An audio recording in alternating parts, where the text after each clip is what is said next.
Hello out there. My name is Logan. This is a GRE free prep hour from Manhattan Prep. And what we're going to be doing tonight is a little different. If you're not familiar with our series, if you're watching this on YouTube, check out the rest of our playlist. That is the GRE free prep hour playlist. And it's got many, like hundreds of videos that are going to be like this. About an hour teaching about all the different GRE subjects. We've got one on pretty much everything up there. And because we've got one in pretty much everything up there, whenever I'm doing one, I try to find something that we haven't talked about in one of these videos before. And one of those I noticed is something that is not really part of the content on the test, but it is very important. It's an important decision for you when you are taking the test. And that is whether you're going to take the test at home or at the test center. And I thought it would be a good time to do this because I actually recently took the GRE at home for the first time, and I've taken it in the test center a few times over the years. So the observations are fresh for me about like what are the differences between the two options. And so most of tonight is going to be about that. We're not going to be really doing GRE practice problems. So tonight's session might be a little bit shorter than an hour, but it's one that I'm excited to get into the series so that y'all can make a good decision here. And I see a couple of y'all have joined live. Hello, hello. And if you have any questions during the session, you should be able to chat them to me using the Q&A feature or the chat feature. So if you have any of those, let me just make sure that is enabled. Yeah, I think everybody should be able to chat. And send me questions if you have any as we go. All right, let's talk about it. At home versus test center GRE. Well, this is kind of a new decision to be made, of course. The at-home GRE only debuted a few years ago during the COVID pandemic. In 2020, many of the standardized tests out there developed an at-home option that you can take. And for a while, actually, that was the only option. There were no test center GREs, but in the last year or two, it has become, again, very common to take the test at a test center. And it's different for different people which one you should choose. So I'm going to try to answer all the questions that you would have to help you make that decision. We're going to start by just doing a very brief overview of what the GRE is in general.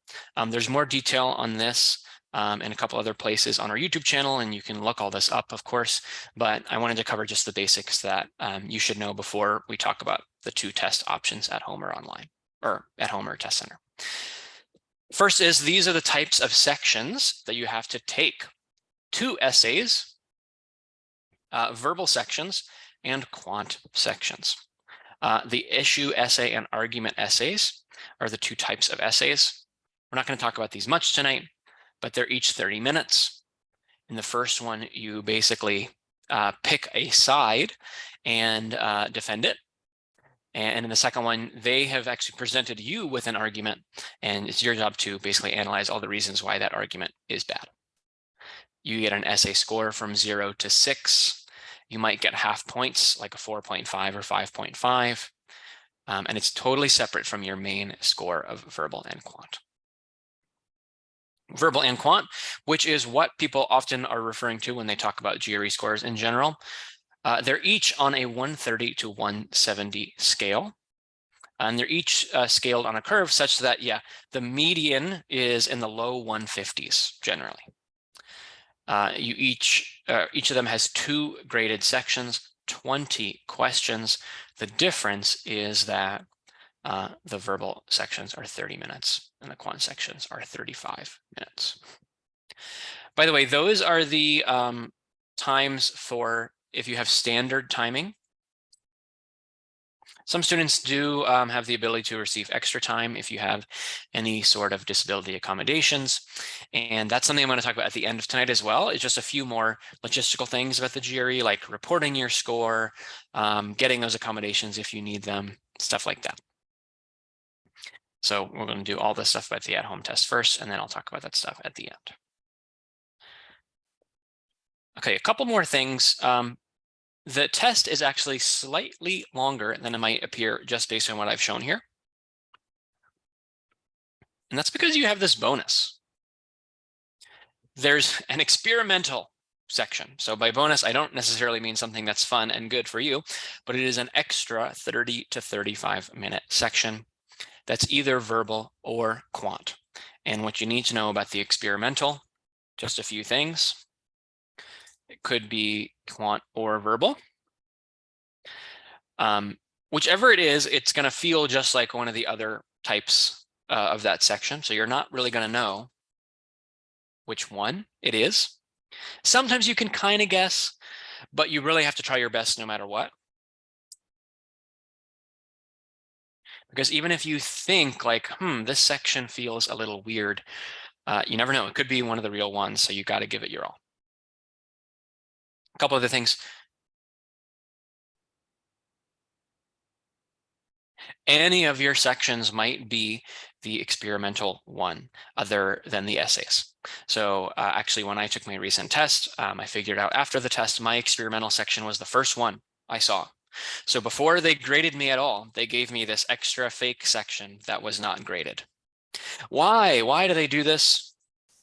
They are testing out the questions that will go in the real test later. So basically they're using you as to experiment on their questions and make sure their questions are calibrated correctly before they put them in the official graded sections.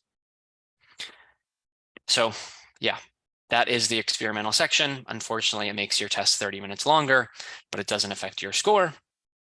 But good to know that this is there and important to prepare for that by taking full-length practice tests. Because it can show up in any order, like any of these things are orders that you might see. Key to note here, there is a break.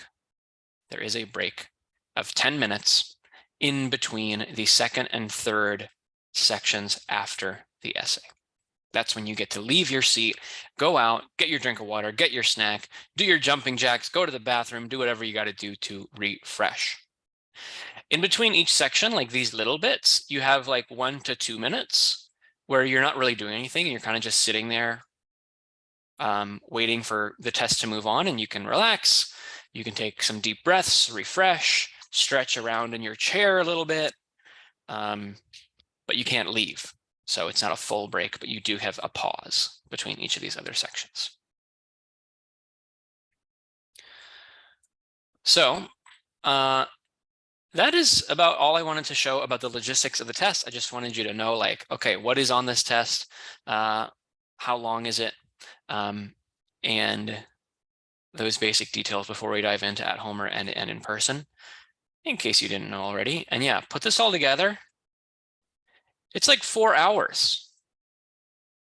It's a long time to be sitting there taking this test, which is why the environment matters so much and why it's good to know about what to expect in the different environments so you can make the right choice for you. It's really a marathon. And that's why, like I said a moment ago, taking practice tests, full-length practice tests, is really, really important to get you used to rehearsing both the sort of 30 to 35-minute rhythm of these individual sections, where there's 20 questions in each, and in rehearsing the 4-hour stamina that you got to build up to finish this test. Okay, time for the main event. Test center versus at home. I realized after the fact that these aren't good icons because, yeah, your test center is a building, but at home, I should have put a house here because it's the same, you're on a computer either way. Anyway, at home versus test center. Let's talk about the differences one by one. But before I do, I want to just set the stage and just say a few key things. Every experience is different. There's humans running the test center. There's humans running the at-home tests remotely. And so depending on what those humans decide, you might have slightly different experiences every day. There's machines involved that can have different malfunctions, so anything could happen, home or in person. I'm going to talk a lot tonight about my experience with the online test. Is like good intel for you, but it might not represent the average in all cases. Like it's possible that something that I saw and I thought, oh, this is something I need to tell everyone. Could be slightly different depending on your proctor. And then I want to emphasize as well, there is no right choice between the two for everyone. I'm not just going to conclude at the end, everyone should take it at home or everyone should take it at the test center, because it really does depend on a few things. All right, let's get into it. And I'm just going to have sort of one big difference on the screen at a time, and then I'm going to comment under each of them with some more details. We're going to take this kind of like a story, as in we're going to go from the beginning to the end of the test taking experience. And the first thing to know is that the test itself is the same either way, whether you're at home or in the test center. There is no difference in the difficulty of the exam. There is no difference in the types of questions on the exam, the length of the exam, the interface of the exam. It is the same. So that is certainly not any reason to choose one over the other. So what is? Well, point one probably goes for at home, which is registration for the at-home test tends to be a little bit easier. And that is because at the test center, there are limited time slots and locations available. At the test center, most times will be in the morning or occasionally early afternoon. There are only a few time slots per day at most locations.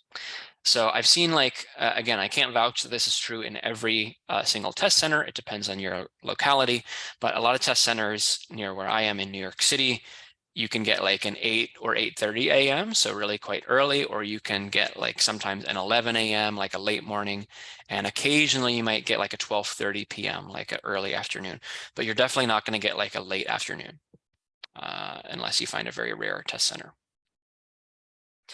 And of course, it's literally seats in this place, and they can fill up with other people taking the tests.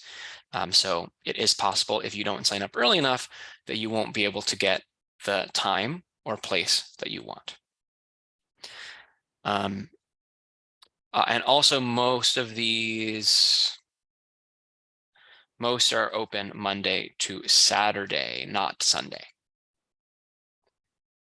Generally at home, any day is okay, and you can sign up not always like 24 hours a day, but for a lot of different times throughout the day. For example, I think mine started at like 11:45 a.m., which was not an option at any of the test center places. And I could have, I think, gotten like a middle or late afternoon one. And if, for example, I was a morning person, but 8 a.m. was too early for me, at home, I could get a 9 a.m. or 9:15 a.m. As opposed to just 8 or 8:30 or something like that. So I think overall registration probably a little better for the at-home test. Ding, ding, ding. Not all of them are going to have clear winners like this, but I think this one does. All right. The beginning of the test. Now, this is one where there's not going to be a clear winner. The beginning of the test is just kind of slow and bureaucratic in either case. And in both cases, you may have to wait a while. I'm going to kind of gray out the at-home here. We're going to mainly talk about the test center here for a moment. Yeah, you may have to wait for your spot in the room. So just a few various notes about the beginning of your test experience when you go to the test center. It's a good idea to get there a bit early, just so you're not stressed. Honestly, in my experience and hearing from students, if your test is at 8 and you got there at 8:02, they're not necessarily going to disqualify you. But like I said, you never know exactly what they're going to do, so it's better to get there early. You'll have to sign in, put your stuff in a locker, and wait to enter the testing room. You'll probably have to pass through a metal detector, and they'll do other sort of if you're wearing a hoodie or something, they might pat down your hoodie pocket to make sure you're not bringing anything into the room. This is mainly just to prevent any cheating that anyone wanted to do. And depending on whether it's a popular day to take a test, I don't know what makes one day more popular than the other, but can be faster or slower depending on the crowd. I have had times when I just popped right in there, and I have had times that I had to sit there and wait for a while because the staff was busy dealing with other people. So that's kind of what the beginning of the test is like, or basically the process between when you show up and when you get in there and sit down in the room to take the test. And it kind of goes without saying maybe, but actually maybe not. If you haven't been to a test center before, the niceness in terms of like the building, like is it a very pleasant feeling facility or is it kind of a rundown, less pleasant feeling facility? Honestly, varies quite a bit. Hopefully that doesn't like, it should never be something that's like so good or bad to affect your, quality of taking the test. But I've been at test centers that were like in high-rise buildings with beautiful views you can look out of while you're sitting to wait to go into your test. And I've been to test centers like in basements where you're sitting there and there's nothing at all. So who knows what your individual test center will be like until you are there. At home, well, you still have to wait a little bit because the proctor, more on the proctor in a moment, but there will be still a proctor giving you the exam remotely, like talking to you through your computer. And the proctor is going to do a few things. The proctor will check your computer to make sure it's good to go. They are supposed to be checking through to like make sure you don't have any illegal programs running or anything like that. You may have to wait, sit there waiting a few minutes for instructions a few times. So it was about a month ago that I took my test at home. And like I said, my official scheduled test time was 11:45, and I was allowed to log into the program about 10 or 15 minutes before that. But I didn't actually start my test until maybe 12:05 or 12:10, so like 20 minutes or so after my time, because I just had to kind of sit there and wait for my proctor on a few different occasions. And it felt kind of bad. It felt like, oh, am I doing something wrong? Am I supposed to be moving forward? Am I supposed to be doing something? But I wasn't. I just had to wait for them to like move my exam to the next step. And so if you take it at home, expect the same thing. It's okay if it starts slowly. Let's talk about, this is going to be a big one, the room that you are in. This is going to be another one where there is no across the board winner between the two. Though I think in an ideal situation, the situation at home is probably better, but not everyone may have an ideal situation. So what is the room like? Well, if you have never been to a computerized testing center before, it's basically a room of cubicles. There are going to be, I don't know, depending on the place, like maybe 6 or 8 on the low end, up to like 15 to 20 on the high end, other computers around the room with cubicles where different people are going to be sitting at.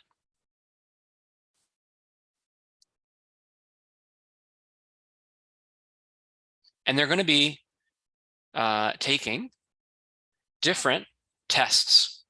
So if you ever took the SAT here in the States or any other standardized test where you might live, before the rise of computerized tests, it was usually a bunch of people sitting in the room and there was someone standing at the front telling you when to start, telling you when to stop, and everyone started and stopped at the same time. Not like that. Everyone's taking different tests. They might be taking tests for business school. They might be taking tests to get like an accreditation for some job. They might be taking tests to go to law school. And the people taking these tests, like every one of their tests started at like a different time. So it's just between you and the computer, basically, when you start and stop your test.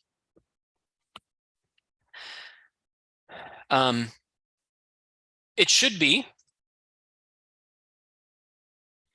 a quiet room. There's not a lot of instances of like people being disrespectful or anything that are going to really distract you. Not that it's impossible for you to get distracted, but one of the purposes of the proctor in this type of test center is to just make sure everyone's following the rules and not doing anything loud. Of course, like if you have someone with the sniffles, they're probably going to keep having the sniffles. And if you're someone who tends to be very distracted by noises like that, then that's one reason to consider taking the test at home. If that doesn't really bother you and you're cool staying focused on your screen in a room where other people are sitting around you, not talking, but breathing and sometimes coming and going and sometimes calling the proctor over to ask a quiet question. If that's fine with you, then test center will probably be fine for you.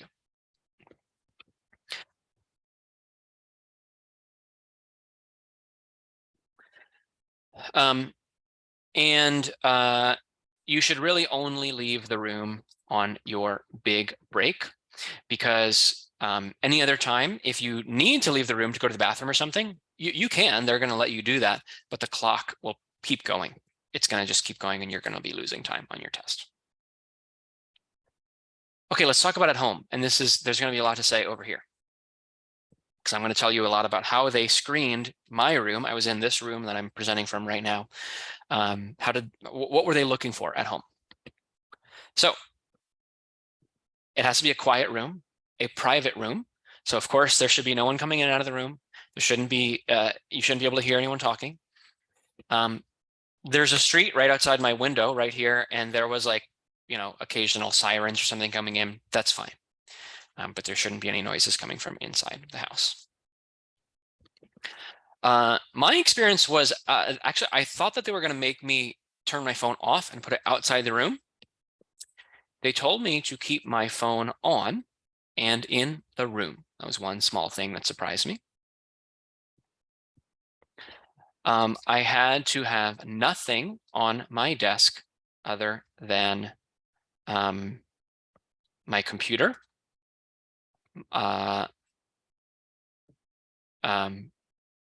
and some spoilers, my whiteboard and my eraser. This is going to come up later when we talk about the whiteboard. And yeah, that was pretty much it. And my marker that I was using. So anything, even stuff that's like completely irrelevant, like I have an empty coffee cup here, like this was not allowed to be here. No snacks, no water, nothing. Because in both versions, you cannot really bring anything in there except literally what you are using. I had to cover screens with a blanket, other screens. So I have a desktop and a laptop. I took the test on my laptop. I'm teaching right now on my desktop. So the screen where I'm seeing this right now, I had to cover it with a blanket so that there could not possibly be anything shown to me on the screen. And show the proctor around the room with my webcam. So I had to literally lift up the computer and basically like show them the whole room to just show that there was nothing illegal in here. But what they did not do is they were not really super strict about like what was in the room. Like they didn't ask me to move anything. They didn't ask me to like take anything off the walls other than the stuff that I said. I think, of course, if you had like a poster of math facts, they would tell you to take that down or something. But if you have just sort of standard decorations and like stuff in your room, that should be fine. And of course, the door had to be closed. Doors closed, windows drawn, or basically blinds closed, so that I could not see anything out the window. Is that about it for the room? I'm thinking, I think that's about it for what's inside the room, but this kind of gets into what I think is probably the most important question for you in terms of deciding at home or test center. There's other stuff coming up later that is important too, but I think probably the most important one. Do you have a good room? Do you have a good room at your house where you can do this? And do you have a good living situation where if you live with family or if you live with roommates or a partner or whoever it is, like, can they give you a private room for 4 hours? Can they give you a quiet room for 4 hours and not do anything that would be too distracting, right? You don't want to be doing this while there's like a party going on in your house, of course, right? And if I were to give one blanket suggestion to people, that would like sway you one way or another, is if you have a great room at home to take the test and you feel comfortable in there and you do good thinking there, that could be a good option for you. If you don't try to stretch it. You should probably just take it at the test center. To answer a question, Freed in the chat, yes, tragically, even at the test center, no water bottle. Yeah. Yeah, they have become pretty stringent about that at home as well. I asked if I could have water at my at-home test a month ago, and they said, no, you can't have it there. You can go get it on your breaks, or on your one main break. At the very beginning, a few years ago, when they launched the at-home test, the word is that they used to be a little more loose about this. For example, one of my colleagues, I think, said that they even allowed him to like have a smoothie or something while he was taking his test, but they have eased that up over time. They have basically applied the rules more consistently over time from everything that we have heard. Yeah, which kind of stinks. So if that's going to be a challenge for you taking the test without water, except for during the big break, you might want to take practice tests that way as well. I think that's about it for the room. Let's get into some other stuff. Good question, though, Nafreet and anybody else. Yeah, that question came in through the Q&A tool that I think everybody should have access to. Okay, let's talk about the proctoring. So either way, there is a person running your exam. In the test center, it's very clear how it operates because it's a real life 3-dimensional person right in front of you. Proctor, there's sometimes will be multiple people serving different roles. They will basically check you in and out of the room. A lot of times you have to like put a signature or sign something when you leave and return to like show the time and basically show them that so they have record of when you left and came back. Proctors will supervise the room to make sure people behave. Like I said, I've never really seen a problem with anyone being rude or anything, but that's part of the role of the proctor, is to make sure people are being respectful of the other test takers. Proctors will bring you more paper and pencils if you need it. More on this in a minute, but when you're at the test center, you have to use the paper and pencils they give you. You can get more whenever you want, but you have to raise your hand and they'll come over. And they'll troubleshoot your computer. If something goes wrong or if you don't understand the instructions, they'll come over and they'll explain it to you. So this is more similar to what proctors used to do in the days before computerized standardized tests. At home, it is really quite different. Like I wrote here in the bullet point, it's an online proctor and they're supervising you and others via the webcam. So just like in the test center, it's not one-to-one. So it's not like one proctor watching just you the whole time. It is a proctor watching a bunch of people take the test. They're seeing you through the webcam and they can also hear you through your webcam. They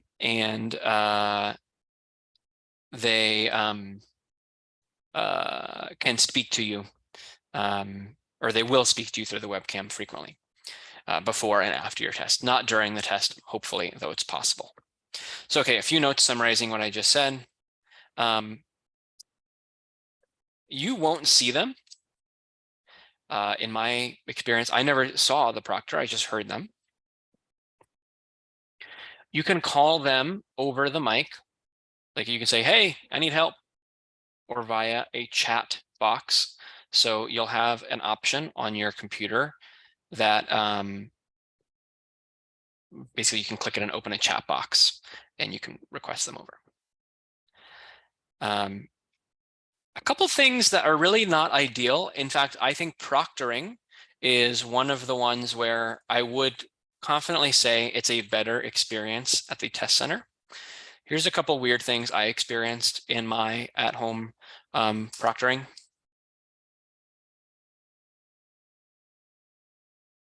Your proctor might change without you knowing. My proctor changed in the middle of my test. So I was talking to a different person at the end as at the middle. That's probably true in the test center as well, but it just was a little more unsettling for some reason at home. I had trouble getting the attention of the proctor at a couple points.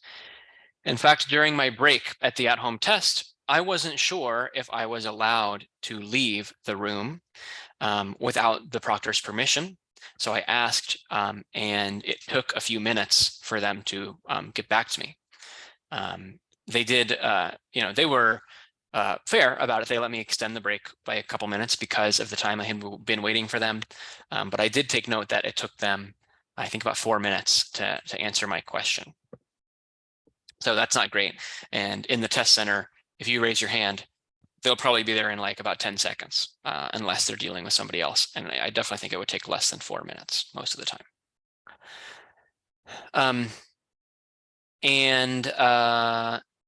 I think that's about it in terms of the proctor. In terms of what the proctor will say to you, I mentioned a moment ago that I have heard of proctors hopping on the mic to talk to students in the middle of the test. And that will happen if they don't like something you're doing, like if they can't see you anymore because the lighting changed, or if they think, if you go off of the webcam, for example, like if you somehow move in a way that they can't see you, they'll hop on the mic and ask you to come back. But I did in my test, again, who knows, and this could vary depending on the proctor, but I did do things like I kind of moved around in my chair a little bit to different positions. I scooted in, I scooted out, I stretched some in my chair. I looked sort of around the room. I never like fixated on one spot around the room, but I didn't always look at the screen, and they never hopped on it and complained about anything I was doing. So I think you can generally do sort of like reasonable things from your desk, but it's just possible that they will hop on and speak to you. Good question in the chat. During the break, were you allowed to leave the room? Yes, I was. So they let me leave the room. I went to the bathroom. I drank a lot of water. I ate some snacks. I like just walked around my apartment a little bit to like stretch. And then I came back. And like I said, they gave me a few extra minutes because I had been waiting a few minutes for them to answer the question of whether I was allowed to do that. I knew I was allowed to do that, but I just wasn't sure if they had to like give me the clear or if I could just go as soon as my break started. And I believe I could have just gone once the break started. Oh, I mentioned earlier that my phone was in the room. The reason why is because when I was showing them the room with my webcam from my computer, I then had to get my phone with my phone camera and like use that to show them the computer itself. So it was very sort of low tech, I guess, but I was like literally holding up my phone and basically taking a video of my computer so that they could see the computer and see that nothing like illegal was connected to it. And then I had to do that at the beginning of the test. I had to do that after my break, and I had to do that at the end of the test to show them. Another good question. In the test center, can we access our bag to get snacks from the locker? Yes. The locker, you can go in there and get your snacks, get your water during the break, and actually really whenever you want. Just like I said, the break is when you should do it because that's when you have those 10 minutes to go without the timer starting. And honestly, don't push it because you don't want to risk anything. But the 10 minutes is not like 10 minutes sharp. If you took 11 minutes, like I remember when I took the test a couple of the times in person, my break was a couple minutes more than 10 minutes and it was fine. Nothing bad happened. Don't make it 20 minutes. Don't, push your luck. But the truth is, from my experience, it's not a 10 minutes do or die. The one thing you should not do not do this during your break. Don't look at your phone. Obviously, technically in the at-home test, if you're out of the room, they have no way of knowing if you're looking at your phone or not. But in the test center, if they see you looking at your phone or looking at a textbook or doing any sort of looking at resources that you're not supposed to have during the test, during the break, there is a risk that they could cancel your test. And you don't want that. So what I really recommend, if you take the test in person at the test center, turn your phone off. So there's really no reason for you to check it during the test. It's fine for you to bring it into the building. That's no big deal, but just turn it off, leave it in the locker. And when you go into your locker, get your snacks, get your water, but don't look at your phone. Not worth it, even if you don't get caught.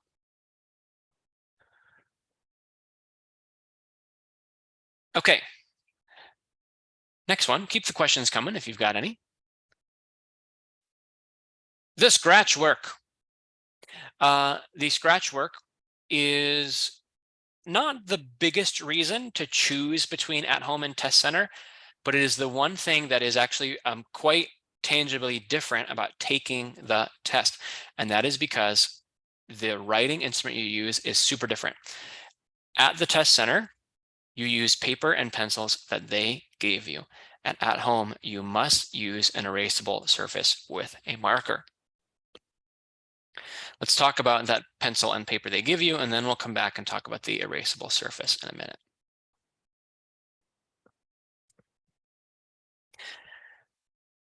Very strangely, I wish this was not the case, the exact amount of paper is not consistent. The paper they give you will be in a little packet, and it is not always the same size depending on the test center. Sometimes it's 4 pages, sometimes it's 6 pages. I know at least those two are common. There might even be other sizes. No matter how much it is, you can always get more, like I said, but you have to ask. Try to get more during the breaks. So this is something you can do in those 1 to 2 minute pauses between the sections, is raise your hand and say, hey, I need more scratch paper. And they'll come over and give it to you and take away what you already have. The reason you want to do this is if you run out of paper during a section, that's bad for 2 reasons. 1, you lose time asking for more paper.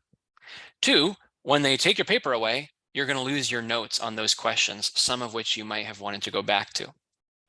So it's really the best practice to swap out your paper during the breaks, and they will let you swap it out even if like it's not totally full. Like they're not going to be like, oh, well, you didn't use it all, you can keep using that one. No, they'll let you switch it out and give you a totally blank packet so that you can start a section fresh.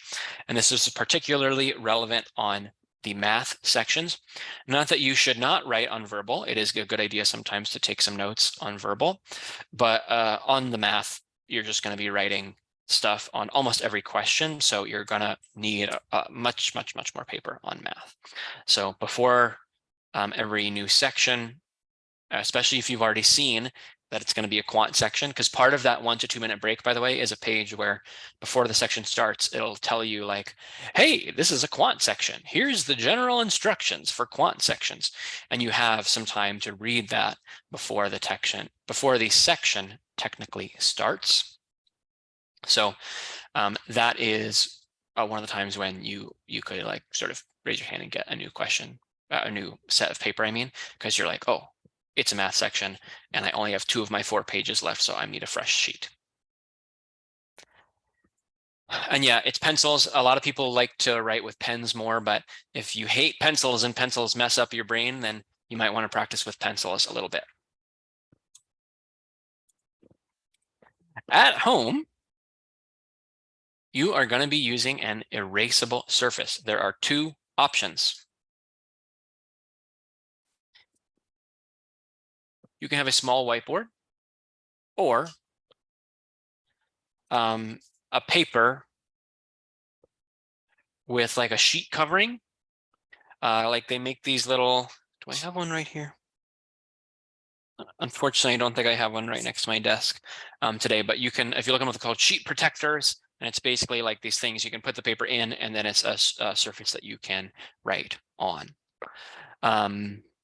And the reason why they make you do this is because at the end of the test, you have to show them that you erased everything. So you have to show them both sides of your erasable object and prove to them that you erased everything so that you're not like smuggling out the GRE secrets that you learned from taking the test. So some tips. Practice with a whiteboard or sheet protector, whichever one, because it makes a difference. When I took my test a month ago at home, the act of writing with a marker was less hard than I thought. But what was harder than I thought was constantly erasing, because of course you run out of space more quickly than you do with that notebook, and you have to erase. So that's extra work, not only in terms of the time that you have to take to erase it, but in terms of the fact that, again, you might lose some of your notes on a question that you need to go back to. So I'm not going to 100% say that the test center wins here, but I'm going to give it like a half win, because I don't like how you have to erase so often with the whiteboard. That said, if you get used to the whiteboard, if you practice with it, I think it can be totally fine. It's just good to go ahead and practice for now. And one other tip is get a small marker, because of course they make these markers in super thin and super large thicknesses, and you want a thinner one. Question in the chat: can you have multiple sheets with protectors? No, they only let you have one object. And in fact, I was surprised by this. They only let me have one marker, and that made me a little nervous, because I said, hey, can I have these two markers in case the first one runs out? And the proctor said, no, you can only have one marker. I didn't like that. My marker did not run out. And of course, you can plan for that by having a fresh new marker that you know is not going to run out. So it's not a huge deal. But I think it would be nicer if they let you have multiple markers. It would definitely be nicer if they let you have multiple sheets, but they only let you have one. And it has to be like about the size of a normal paper. Like if you tried to show up with like, this is another thing that they used to be more lenient about. At the very beginning of the at-home test, I know someone who took the test with like a big whiteboard that they were like working on like next to them. They don't let you do that anymore. It has to be about the size of a piece of paper, and just one. It's okay if it has two sides. So the one I used had two sides, and that was a little bit helpful, but you can't have multiple. Despite the fact that they were strict about one marker, they let me just use a big stack of napkins as my eraser. So I didn't own an official whiteboard eraser, so I was like, I wonder what they're going to let me use. And I just had like a pretty giant stack of like literally napkins right here. I was like, hey, can I use this as my eraser? They said sure. And they didn't really have any problem with that. I went through a bunch of them, erasing over and over every time. I found that I could fit like maybe 2 or 3 full solved math questions on one side of the whiteboard, and then eventually I would run out and have to start over. So there's a slide that I think I accidentally destroyed that we will do last here. I meant to do it earlier, and that is about the computer itself. So we're going to pretend now that this says computer. This should have been near the beginning, but I lost it somehow, because there are a few good things to know about the computers themselves.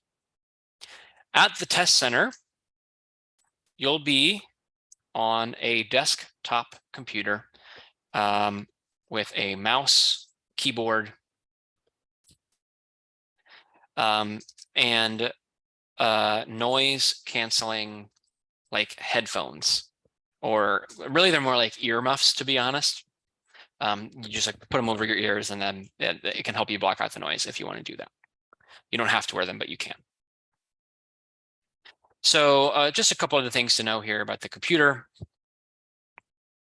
It might be like kind of a old school computer, and they are usually, in fact, I believe they are always Microsoft or Windows computers, so not Macs. I've had someone who told me they wanted to take the test at home because they love their Mac keyboard, and they tried an in-person test and they didn't like writing on an unfamiliar keyboard. And that was messing them up on the essay section. So that's something to know. They're kind of oldish Windows computers. They're going to work just fine, but that could be different than what you usually use. You can use the number pad with the calculator. So if you don't know, there is a calculator on GRE Math, and a lot of people hate to use it because it's like on the screen, and it can feel like you have to use your mouse and like use your mouse to click the buttons, which you can do, but it is faster if you type in the numbers on your keyboard, and that is an option for you. That's actually true for both. So I tested that on my home test and it worked just the same. So I'll put that down here. At home, you can use any computer that passes the requirements. So I'm not going to put all the technical requirements here, but you can look them up at this web page. So if you look up on Google GRE at home, it will send you to this page. It will have some information, a video here you can watch that will tell you about the requirements of your computer. And then you actually have to download a program. So I'm not going to explore this web page too much, but I will put it in the chat here to everyone that's here live, so you could go check that out. Just going to cover the main things here. You test your computer in advance by downloading the testing software. So I did this a few days before my test. You should do this a few days before your test, which is basically you follow the instructions on that web page. There is a program called ProctorU. I might be mixing this up somewhat. ProctorU is the company that basically runs the at-home test for the GRE. And I'm actually misremembering right now, or I'm not remembering for sure if what you download is a ProctorU program or a GRE program, but you download a program and it runs on your computer and it'll tell you like, hey, you're good to go. You can take the test. Actually, you know why I think I'm mixing it up is it's one of each. You download a thing from ProctorU that tests whether your computer will pass the, has the requirements, and it'll say, hey, you're good to go. And then you have to download something from the GRE as well that will basically run the test. So you have to do both of those. What you have to have, you must have a webcam and microphone so that you can communicate.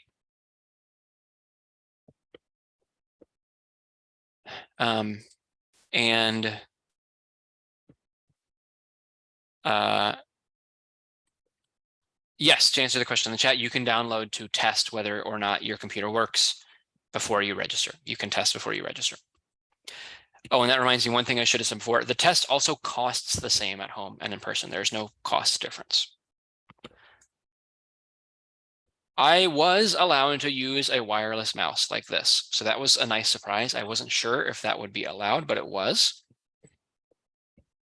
You cannot use headphones. So you cannot have headphones plugged into your computer while you are taking the test. And I think that's about it in terms of the computer itself. Last thing to say about the computer,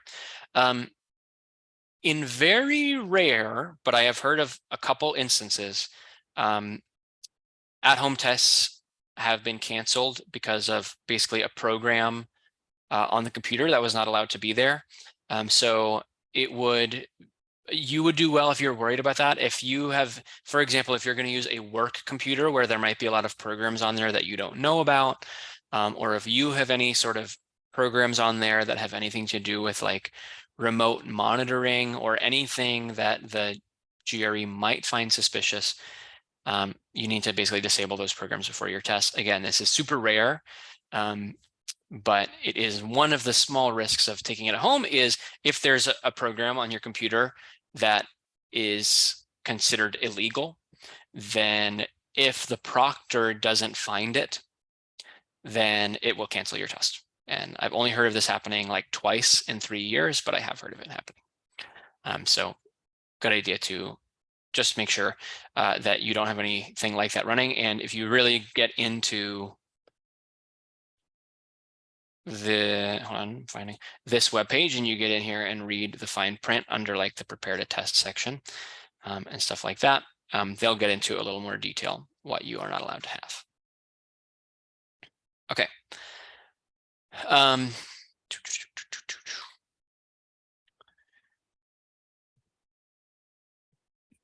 Let's talk about some other logistics, but before I do that, that's pretty much been my whole summary of at home versus in person. So we're through the bulk of what we wanted to cover today. And here's the biggest things that I think you should consider now that I've given you all the facts. So I'm actually going to stop presenting for a second. So you just look at me. Here's the big things to know. 3 things I would weigh to make your decision, maybe 4. Do you have a good room at home? If you don't have a good space to take the test at home, take it in person. 2, are you convenient to a test center? If you can't find a test center that's easy for you to get to, or if you need to take the test at a really specific time that it's hard to find a test date for, that's a good reason to take it at home. Because like we said at the beginning, it's easier to sign up at home. There's a lot more options. 3, the most, 3 is pretty tangible, is how do you do with writing on the whiteboard? Try it out writing on the whiteboard. If you hate it, that could be a reason to avoid the at-home test, because that's the most tangible difference in terms of while you're actually taking the test. And 4, this is the one that I haven't really talked about that much yet, and it's kind of the hardest to define. Which environment is going to stress you out the least? There's going to be some stress on test day. That's a given, and that's okay. Stress isn't always bad. It's good to have some positive stress to get your adrenaline going, thinking like, okay, it's game day. It's time to go get my best score possible. But everyone has different things that are going to make you feel more comfortable and less comfortable. So if you don't like the officialness, the bureaucracy, the institutional feel of the test center, if those things stress you out, that could be a reason to take it at home. If you don't mind that stuff and you're a little worried about the at-home side where there's not an in-person human guiding you through it, where it's your computer as opposed to the test center computer, so you're a little more responsible for that technical setup, if that is more stressful for you, that could be a reason to go take it in person. Don't discount that sort of like emotional comfort side. It can make a difference in how you do on the test. And that's the one where I can't really answer that for you. That's just about you and what environment makes you the most comfortable, but good to think about that. So that's my summary of why you would take one test over the other. I want to follow through on my promise to cover a couple last details in general, since this session is all about sort of the logistics of the test and not really what's on the test. Going to briefly share some stuff about after the test, what happens. And all this stuff is the same whether you take it at home or in person. So first off, the score is valid for 5 years. So you'll be able to use it for 5 years. At the end of the test, so this stuff right here is going to happen at the end of the test. They're going to ask you, do you want to cancel your scores or do you want to see your scores? And you should click see your scores unless something has gone horribly wrong.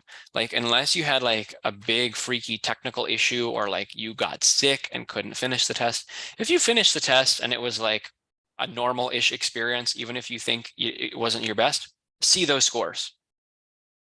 Why? Because otherwise you won't ever see them and you won't ever know how you did. And even if you didn't do as well as you wanted to, you don't have to send that score to any schools. So here's how the sending works. They're going to invite you while you are still taking the test, or rather while you're still in the program, but after the test has concluded, if you want to send your scores to any schools. And you can do that. You can either send the score you just took, or you can send all of your scores ever to any school you want, up to 4 schools for free. So if you really know what school you want to go to, or even a handful, it's good to do this. But then when you leave and you come back later, they give you one more option. By come back later, I mean like when you look at your account online after the test, after your scores are completely official, they give you this other option of sending any set of your scores. So the reason why you never have to send a score you don't like is if you take it twice, you can, if you do worse the first time and better the second time, you can only send them the second set, and they never need to even know about the first set. So there is no damage really in waiting to send your scores, other than the fact that they charge you a little bit after the fact, as opposed to at the end of the test, you can do it for free. But yeah, to clarify the question in the chat, yes, you can see the scores and never send them. And if you send a later score instead, they will not know about the test that you didn't send. So they're not going to be like, oh, why didn't they send that score? It must have stunk. No, they will just see, oh, they took it on this day and they got that score. They don't really worry. They don't see information about the other days. Good to know this, though. Super scoring is like, oh man, I did awesome on verbal in March and I did awesome in quant in April. Can I just send the good verbal and the good quant? No, you can't do that. But you might as well send both of those scores to show your best case scenario in both types.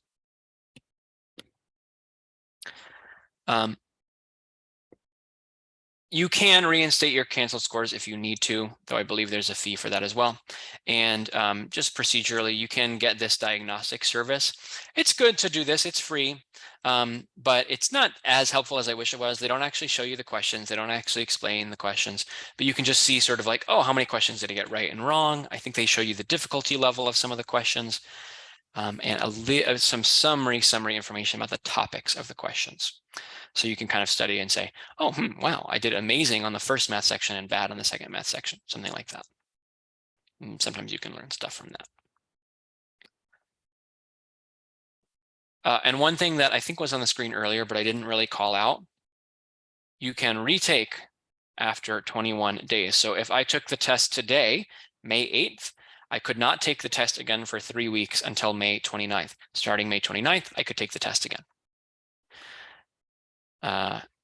So if people take the test and wanted to go take it again, a lot of times a common strategy, and this strategy can pay off, a lot of people succeed this way, is they take the test, study a little bit for another month, come back, take it again with one, sort of trial run under their belt, and that model can work well for a lot of folks. And there is definitely no harm done in taking the test twice. The only downsides are you have to pay for it again, and you have another month of GRE studying when most people want to just get it over with, right? But in terms of your applications and in terms of the possibility of improving your score, retaking is a-okay, and it can even be a good thing for getting your score up for many people. One very last thing, I just wanted to show a couple links here. So just wanted to quickly talk about testing accommodations. Again, this is a little bit outside the at-home test sort of topic, but I like people to know about this. Testing accommodations means there are a lot of options for if you need extra time for any diagnosis such as ADHD or PTSD or any other sort of learning difference. Extra time is the most common accommodation. There's also a possibility to get extra breaks. There's also a possibility to get a few different options in the visual interface if you have any visual impairments. And here are the main places you should go to learn more about that. I'm not going to be able to go into huge detail, but 2 links I'm going to put in the chat. One is this one. The basically accommodations page for the GRE specifically has some good information. Where's my chat? Where is my chat? There it is. So if you think you might qualify, it's good to come here and basically see some of their summaries about how you can apply. And this is where they have some links, like this bulletin is basically a long and very, very boring document. But if you really get in here and have the patience to read through, it will go through all of the options of what the accommodations are and how you can apply. And by the way, key point here, because extra time is the most commonly requested and given accommodation, there's 3 options: 25% extra, 50% extra, or 100% extra time. And they have different thresholds for giving those. And actually the 25% extra time one is new. That is just new earlier this year, that they have that sort of milder extra time option. And one more link for y'all. I have found that this page is helpful as well. This is not the GRE page, but it is the ETS page about accommodations and more details of how to request them and what documentation they are looking for. So this page here is really helpful. If you're watching this on YouTube, you can see the URL right there. This page here is helpful if you want to come here and get into a little more detail about basically when or why or what they're going to ask you to submit to basically document any reason that you are looking for these accommodations. So if you think you have any reason to get accommodations, I definitely encourage you to look for those. And accommodations, I don't know this 100% whether or not all of the accommodations are available at the at-home test. I believe that extra time is, but some of the visual impairment accommodations may not be. Those might be test center only, as far as I know. So, all right, it actually turned out this was an hour there. I had more to say than I thought. I was worried this could be less than an hour, but we made it the whole time. And this has been my summary of the at-home versus the test center test. If you watch this on YouTube and you have any questions about any details of this, you can leave them in the comments and we will try to get someone back in there responding to your comment to answer your question about the at-home versus in-person tests. So, okay, thanks y'all for watching. I hope you enjoyed and learned something, and check out the rest of our series on YouTube. There are so many helpful videos about basically all the actual content topics on the test as well. So yeah, go check those out and have a good night. Thanks for being here.